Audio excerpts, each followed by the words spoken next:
In this class we're going to look at business research methods. Now, first of all, let's start by looking at the meaning of research.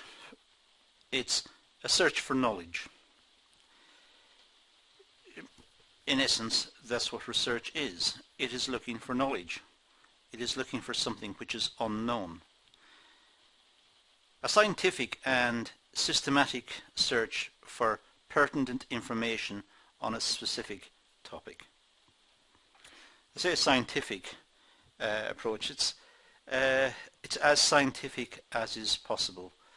Sometimes the researcher is looking for attitudes, people's attitudes towards a product or towards a market situation. It may not be rigorously scientific in the same way as a physicist or a chemist may use in a laboratory situation. But it is a movement from the known to the unknown. We know the situation as it is at the moment. We know the situation we find ourselves in right now. But what we want to know is what else is there that relates to the present situation. We want to discover something which at the moment is unknown.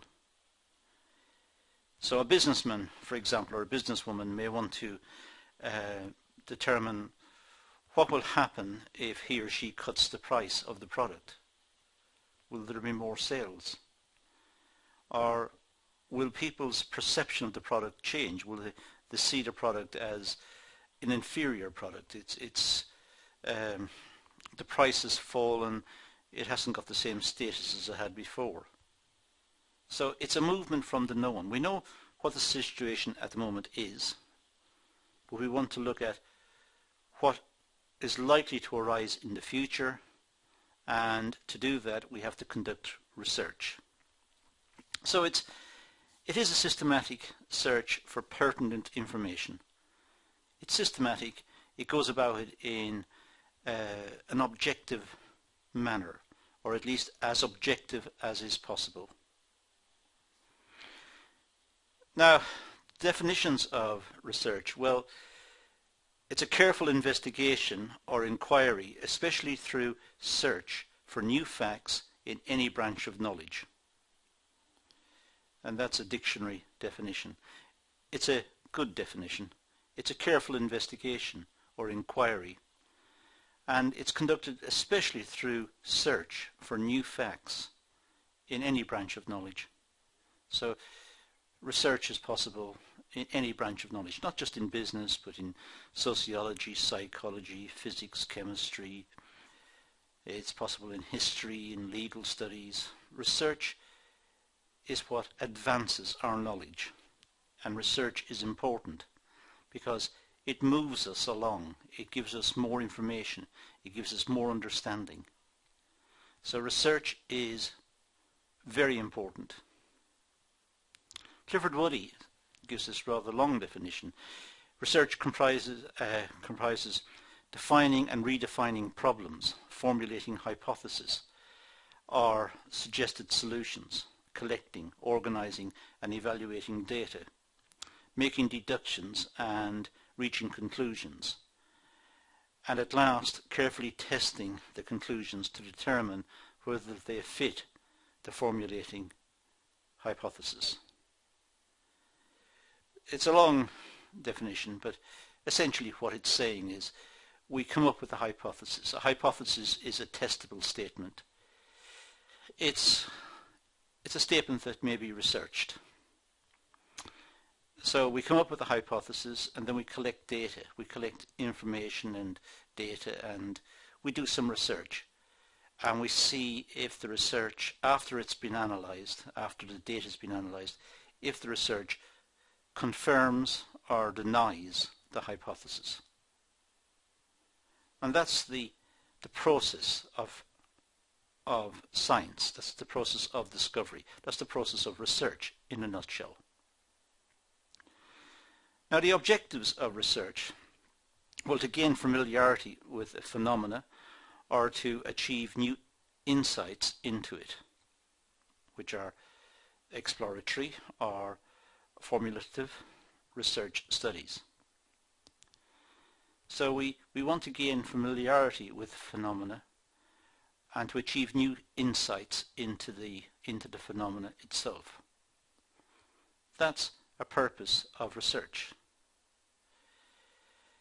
It's also to portray accurately the characteristics of a particular individual, situation, or a group, which is called descriptive research studies.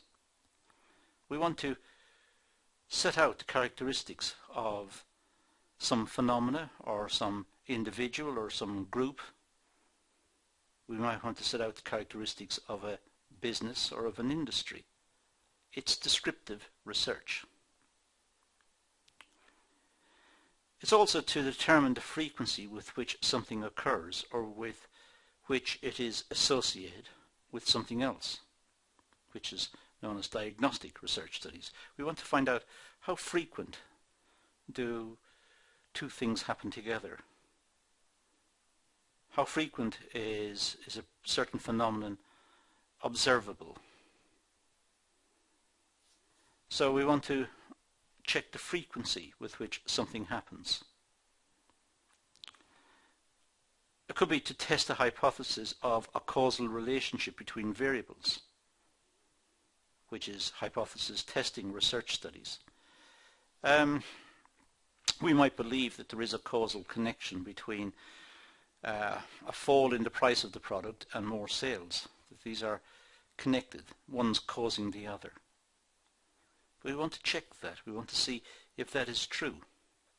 It's not just good enough to speculate about it or assume it's right or it seems to make sense and that's good enough. They want to check that there is a connection, a causal connection. One is causing the other. So these are the objectives of research, and we've set out 4 here. Now the types of research, well, we'll start with descriptive versus analytical. Descriptive research includes surveys and fact-finding inquiries of different kinds, including comparative and correlational methods. So descriptive research is trying to find facts that link phenomena together. So you might want to describe a market, describe the processes in the market, describe the company, describe the processes the company goes through, do some research into the business, into the company, and describe the company. That's descriptive research. The major purpose of descriptive research is description of the state of affairs as it exists at the present. So descriptive research normally takes the present situation and describes it. Now this may be a description in words, it may be pictures, it may be sounds, it may be a variety of sources of information brought together which describes, let's say, the company or describes the phenomenon. If it's not business research, it could be descriptive in another area, but it will use the same approach, describing. The main characteristics of this method is that the researcher has no control over the variables. He or she can only report what has happened or what is happening. For example, frequency of shopping, preferences of people, or similar data. So with descriptive research, the researcher reports what is. The researcher does not have any influence over what is. The researcher must be honest and report what is happening. What is the situation? But the researcher cannot influence or change or modify any of the observations. In analytical research, the researcher has to use facts of information already available and analyze these to make the critical evaluation of the material. So analytical research takes the facts. The facts are the facts. The facts can't be changed. So the researcher takes the facts but then analyzes the facts to find insights from the facts. So if it's a set of data, say about consumer behavior, the researcher would look at the set of data and attempt to work out trends or work out patterns, to analyze the data, in other words, using perhaps statistical techniques or some sort of quantitative technique.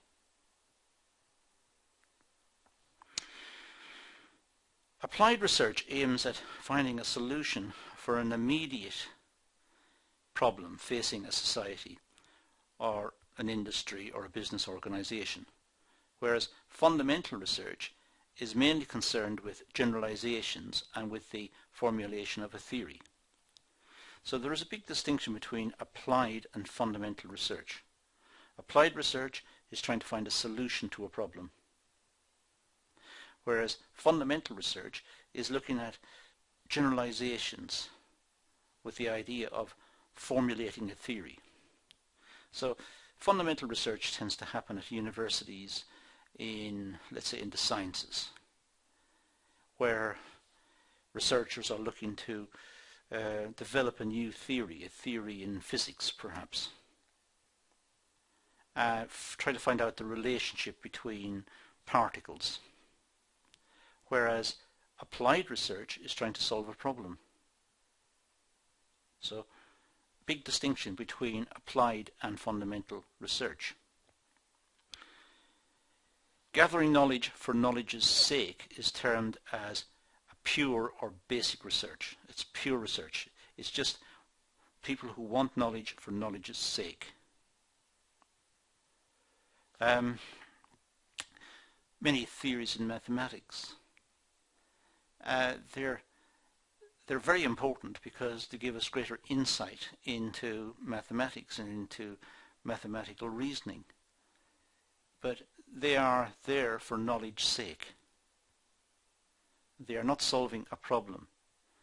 They are specifying relationships and showing relationships in sequence of numbers or in certain quantities or in sets or in whatever. And it's there for knowledge's sake. It's not orientated towards solving a problem.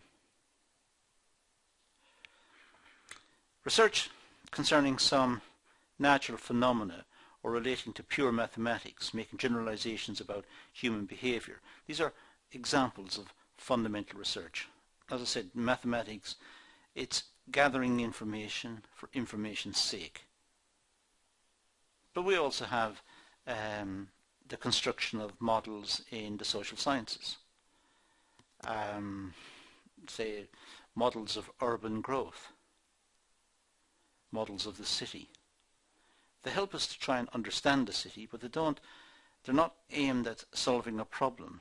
They are aimed at explaining how cities have developed, perhaps. And there are many theories in economics and in sociology and psychology, in many disciplines that are really exploring ideas. They're not aimed at solving a problem.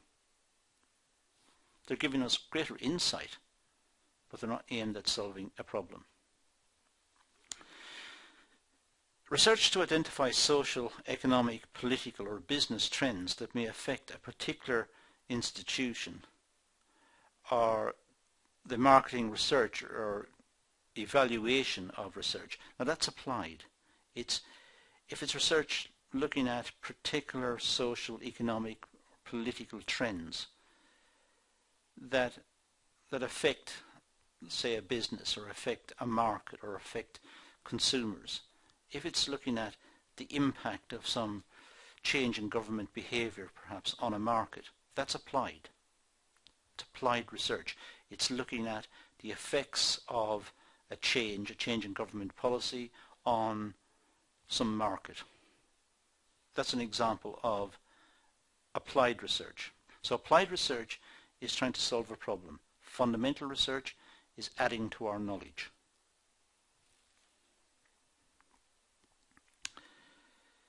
We've also got quantitative and qualitative research. Quantitative research is based on the measurement of quantity or amount. It's applicable to phenomena that can be expressed in terms of quantity. And not everything can be expressed in terms of quantity. There are many important variables, if you like, or important phenomena that can't be quantified. Aesthetics, art, music, many areas that are important to the human condition but which cannot be quantified. Doesn't mean that they're not important, it just means they can't be quantified. Qualitative research is concerned with qualitative phenomena, phenomena relating to or involving quality or kind. So qualitative research may ask people if they prefer something to something else, and how much do they prefer it. Did they prefer it a lot or a little? So it's looking at quality. It's looking at their feelings about particular phenomena. It's not measuring, it's looking at their feelings towards that phenomena.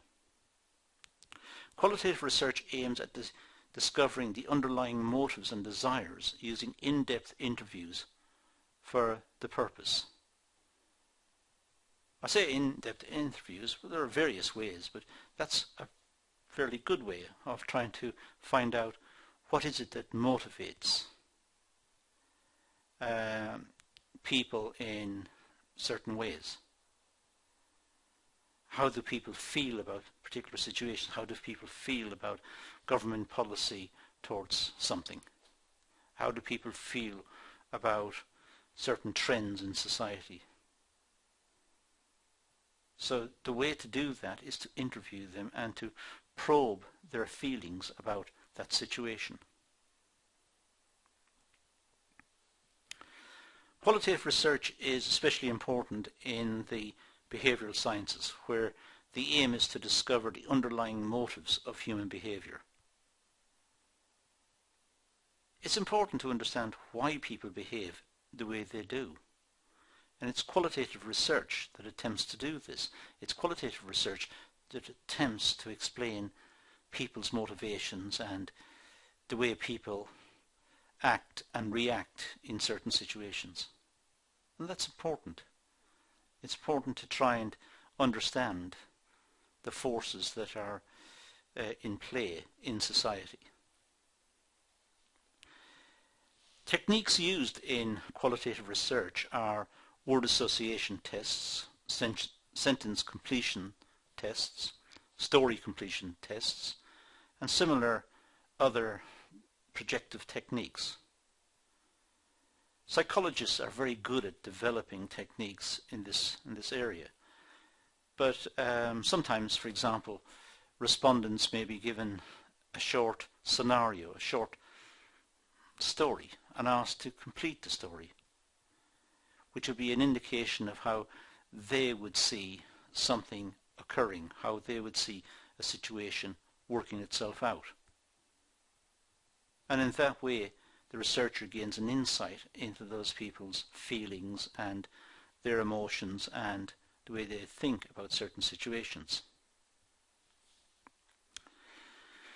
For example of qualitative research, well, motivation research, attitude or opinion research about a particular subject or institution, etc. Looking at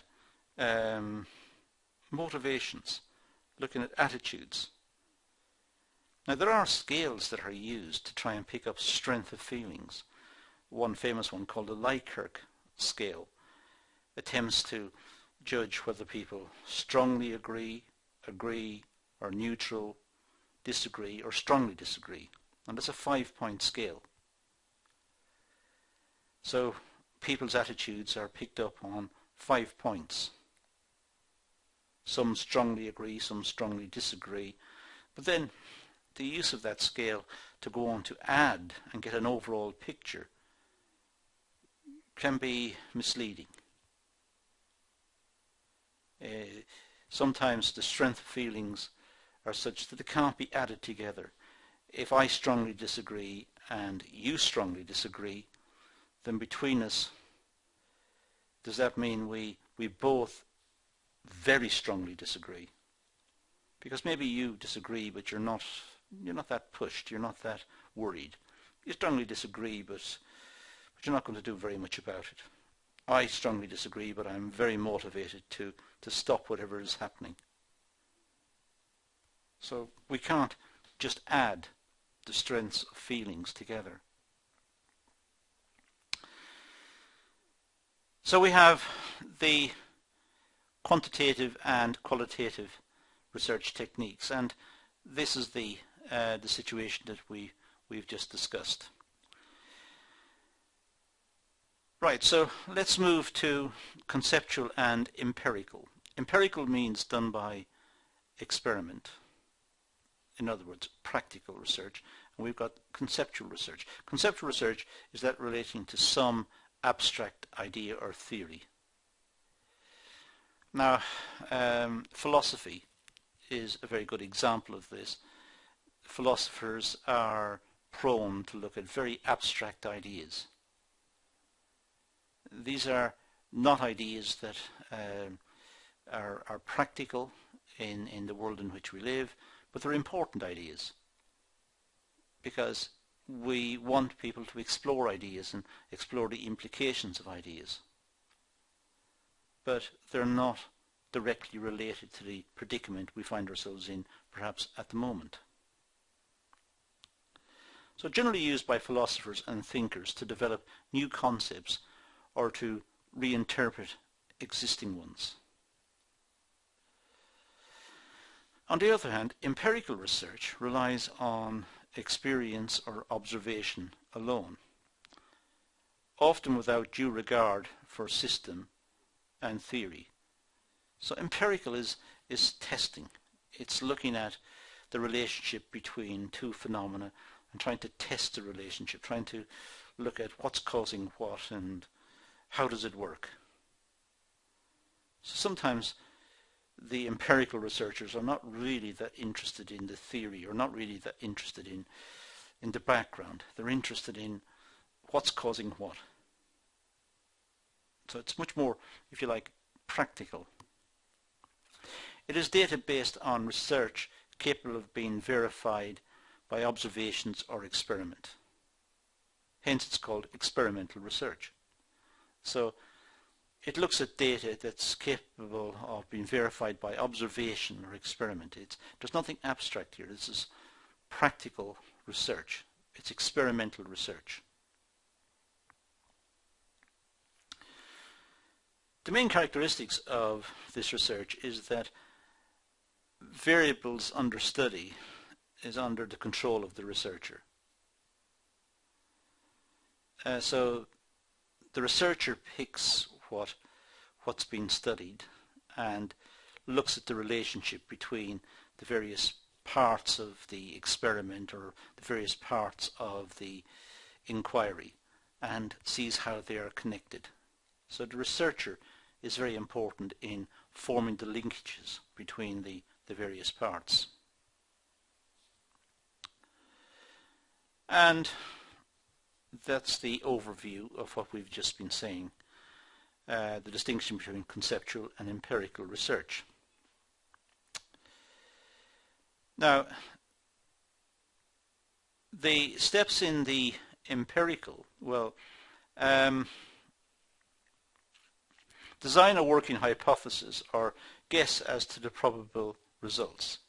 So with empirical research, with this type of practical research, first of all set out what the hypothesis is. The hypothesis is the testable statement.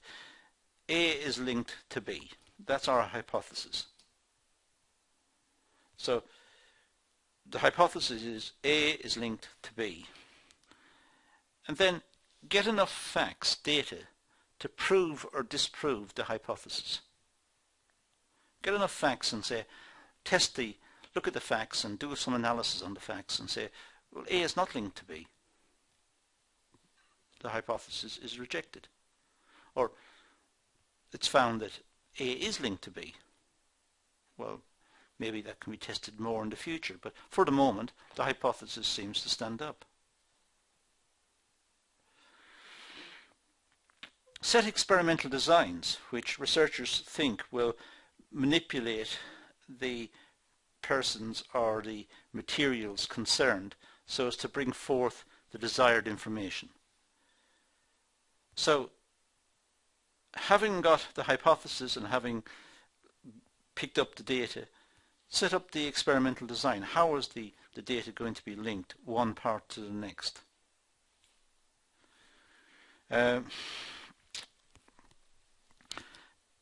Look at the various relationships that are possible and try and link those. Try and link them back to the hypothesis. Look at the various relationships between the data and come up with an experimental design which is robust and which will enable testing the facts to see if the hypothesis is correct or not correct. So empirical research is appropriate when proof is sought that certain variables affect other variables in some way. So if we're looking to see if something affects something else, that's empirical, tested. And that's one type of research. As I said earlier, there are many types. There's fundamental research, which is looking at abstract ideas and looking at relationships perhaps in mathematics.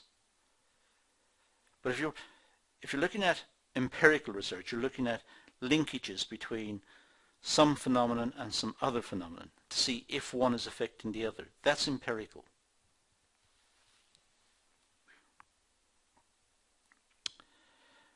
We've also got exploratory and formalized research.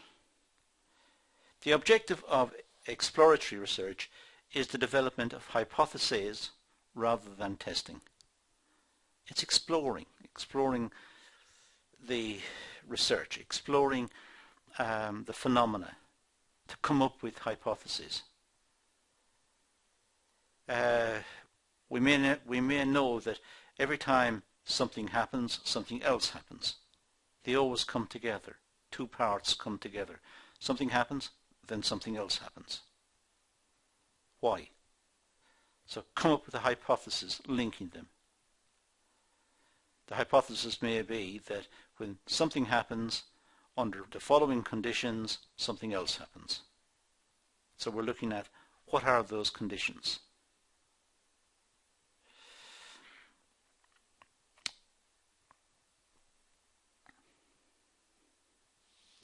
Whereas formalized research studies, formalized research studies, I should say, are those with substantial structure and with specific hypotheses to be tested.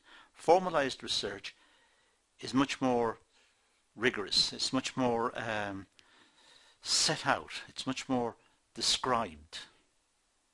Formalized research is there is a model, and the model is being tested. It's formalized, and it's going to be tested using the following techniques. It's formalized.